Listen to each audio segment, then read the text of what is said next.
प्यारो वृंदावन, जीवन वृंदावन, प्राण वृंदावन, विश्राम वृंदावन।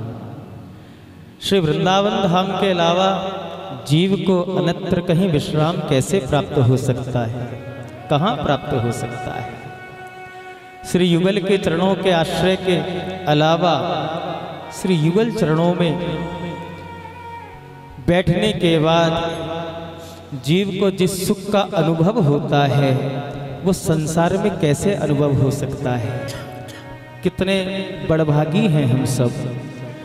आज इस कथा परिसर में जितने भी भक्त प्रेमी उपस्थित हैं, आज आप सब अपने भाग्य को मनाओ, अपने सौभाग्य को मनाओ, क्योंकि अब 3 दिनों के लिए आप धरती पर नहीं हो। 3 दिनों के लिए ब्रह्मा जी की बनाई हुई सृष्टि पर आप नहीं बैठे हो, ये विश्वास मान लें। आप कहोगे बड़े अचंभे की बात है, ब्रह्मा जी की सृष्टि में नहीं बैठे तो और कहां बैठे। मेरे भैया, ब्रज 84 कोस में जो ये पंचकोसी वृंदावन है, ये वृंदावन धरती पर है ही नहीं। इस वृंदावन को ब्रह्मा जी की सृष्टि में प्रवेश क्या ब्रह्मा जी ने निर्मित ही नहीं किया तो उनकी सृष्टि में कैसे होगा। आप सब ये अनुभव करें, आप सब इस बात को विश्वासपूर्ण ग्रहण करें कि आप लोग 3 दिनों के लिए संसार में नहीं, ब्रह्मा जी की बनाई हुई सृष्टि में नहीं, बल्कि साक्षात बिहारी जी के हृदय में बैठे हुए हो। साक्षात बिहारी जी के हृदय में बैठे। ना जाने कौन से गुण पर दया निधि रीझ जाते हैं, जाने कौन से ऐसे पुण्य किसी जन्म में किए होंगे। इस जन्म की तो अपनी सबको पता है।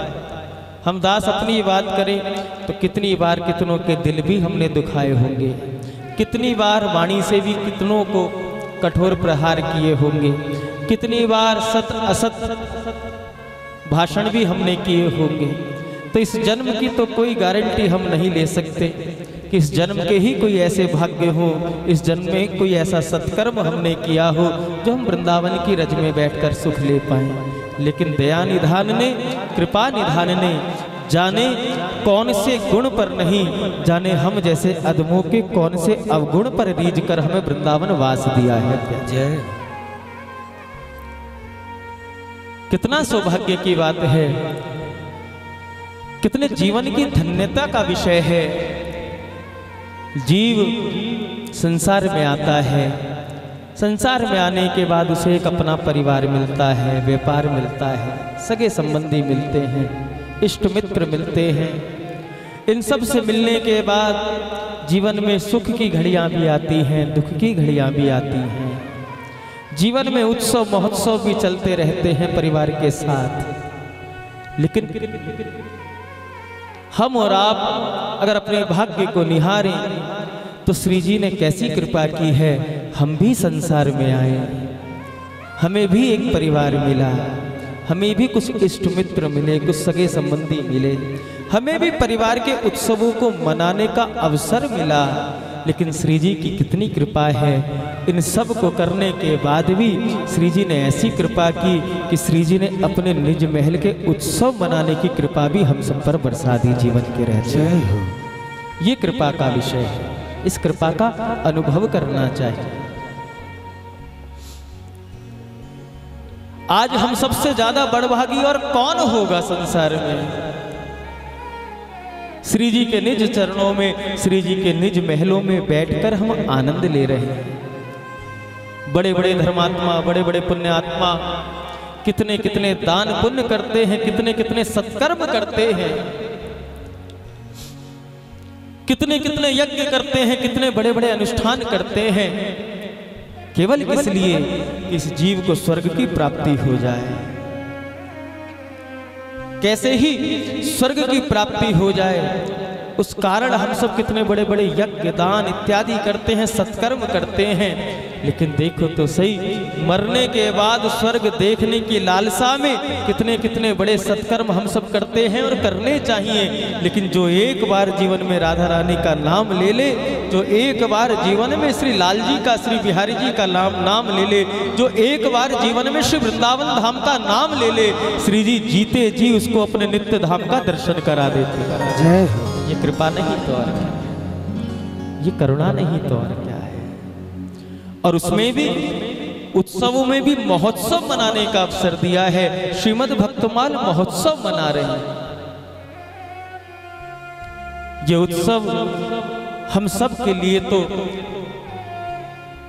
एक विशेष कृपा का महोत्सव है, लेकिन सच बताऊं, श्री भक्तमाल का महोत्सव जब कोई भक्त, कोई प्रेमी, कोई वैष्णव धराधाम पर मनाते हैं, जब श्रीमद् भक्तमाल का महोत्सव इस धराधाम पर कोई जीव मनाते हैं, भक्तों का समूह मनाता है, उस समय आप साक्षात ये भावना बनाकर बैठना कि भक्तमाल का चर्चा होते ही, भक्तमाल की बात चलते ही गोविंद के हृदय में भी उतावलापन आ जाता है। कब उत्सव की तिथि आए और कब मैं अपने प्यारे दुलारे भक्तों के चरित्रों का सुख ले पाऊं, ऐसा महोत्सव है।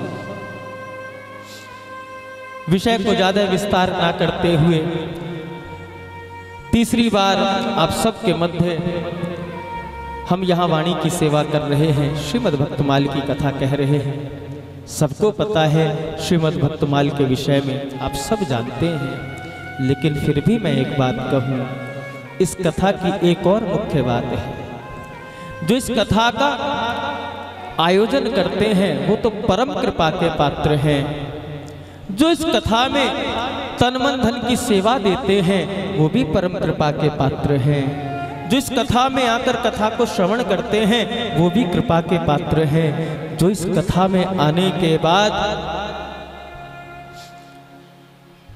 श्री हरि को हृदय में विराजमान करके भाव से कथा श्रवण कराएं वो तो कृपा के पात्र हैं ही, लेकिन जो इस कथा में नहीं पहुंच पाए, लेकिन वाणी से भी अगर उन्होंने इतना कहा हो इस महोत्सव के लिए, चलो कोई बात नहीं है, किसी कार्य हेतु, किसी व्यवस्था के कारण हम वृंदावन इस महोत्सव में नहीं जा पाए, लेकिन जिन्होंने भी उत्सव मनाया, श्री ठाकुर जी कृपा करे, खूब रस बरसे, खूब कृपा बरसे। जो इस महोत्सव के लिए दूर बैठा भी इतनी बात कह दे, उस पर भी परम परम परम कृपा बरसाते हैं गोविंद। जय हो। श्रीमद् भक्तमाल में वर्णित है। इस कथा का क्या महत्व है, इस कथा से क्या फल की प्राप्ति होती है, संक्षेप में आप सब श्रवण करें। के भक्त दाम संग्रह करो, भक्त दाम संग्रह करो और कथा श्रवण अनुमोद। जो भक्तों के चरित्रों का संग्रह करता है, भक्त दाम संग्रह करो, कथा श्रवण अनुमोद। जो भक्तों के चरित्रों का श्रवण करता है, जो भक्तों के चरित्रों का चिंतन करता है, जो भक्त गाथाओं का मनन करता है, अथवा तो जो केवल अनुमोदन ही कर दे, जिन्होंने उत्सव मनाया उनकी केवल मात्र प्रशंसा ही कर दे, न तन से सेवा की हो, न मन से सेवा की हो, न धन से सेवा की हो, केवल वाणी से ही सेवा कर दे, चलो भाई बहुत अच्छी बात है, ठाकुर ने आपको सामर्थ्य दिया है, आप भक्तमाल का आयोजन कर रहे हो, ऐसी कृपा आप पर बनी रहे। जो केवल इतना भी कह दे इस महोत्सव के लिए, उनको किस फल की प्राप्ति होती है। कि भक्त दाम संग्रह करो, कथा श्रवण अनुमोद। जो सुन रहा है, जो आयोजन कर रहा है, जो अनुमोदन कर रहा है, अथवा तो जो कथा कह रहा है, उनको पता है क्या मिलता है। वो हरि की नजर में कौन होते हैं, केवल मात्र भक्त नहीं होते, केवल मात्र वैष्णव नहीं होते, फिर कौन होते हैं। ज्यों प्यारो प्रभु पुत्र सो, वो श्री हरि को अपने पुत्र के समान प्यारे होते हैं। वो सब भक्त, वो सब वैष्णव गोविंद को अपने पुत्र के समान प्यारे लगने लगते हैं। ज्यों प्यारो प्रभु पुत्र सो। और प्यारे लगते हैं जब कोई पुत्र पिता को अति प्रिय होता है तो पिता उस पर सर्वस्व न्यौछावर करने की इच्छा रखता है। अपने परिश्रम के द्वारा अपने विश्राम को त्याग कर रात दिन मेहनत करके अपने उस प्यारे पुत्र की इच्छाओं को पूरा करने के लिए जीवन लगा देता है। तो क्या हरि नहीं करते होंगे? गोविंद नहीं करते होंगे? गोविंद क्या करते हैं ऐसे ऐसे भक्तों के लिए जिन्हें वो अपना पुत्र मान लेते हैं? श्रीमद् भक्तमाल कथा कहती है क्या? श्रीमद् भक्तमाल ग्रंथ कहता है क्या? जो प्यारो प्रभु पुत्र सो बैठे श्री हरि की गोद।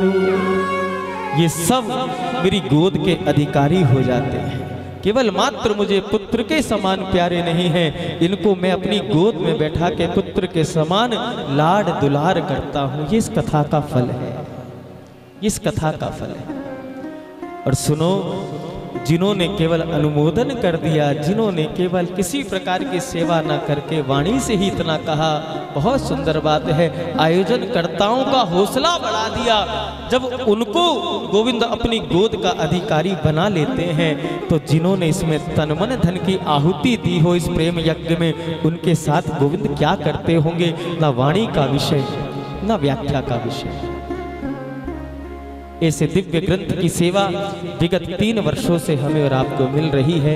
श्री जी कृपा बनाए रखें। बस जीवन की अंतिम श्वास तक ये उत्सव अविचल रूप से चलता रहे। हम सब वृंदावन आते रहें, वृंदावन की रज में बैठ के बिहारी जी के प्यारे दुलारे भक्तों को स्मरण करते रहें। और प्यारे, एक बात बताऊं, पिछली कथा में भी आपको बताया, कुछ श्रोता नए हैं, वो भी पूरे विश्वास के साथ श्रवण करना। इस कथा का बड़ा भारी महत्व है। श्रीमद् भगवत गीता, श्रीमद् भागवत, श्रीमद् रामचरितमानस आदि आदि जितने ग्रंथ हैं, इन सब के श्रोता तो भक्त वैष्णव संत वृंद हैं, लेकिन श्रीमद् भक्तमाल के प्रधान श्रोता तो साक्षात बांके बिहारी। भक्त आए उससे पहले गोविंद आकर विराजमान हो जाते हैं। इतने रसिक हैं इस कथा के। और उस पर भी श्रीधाम वृंदावन में हम सब पहुंच जाएं तो फिर हमसे ज्यादा बड़भागी और कौन होगा। जैसा कि मैंने कहा कि हम 3-4 दिनों के लिए अब धरती पर हैं ही नहीं। श्री व्यास जी महाराज बड़ा सुंदर पद कहते हैं, वृंदावन की शोभा निरखत मेरे नैन सिरात। ये वृंदावन धाम की शोभा निरखो तो सही प्रमाण मिलता है वराह पुराण में। वराह पुराण में प्रमाण मिलता है।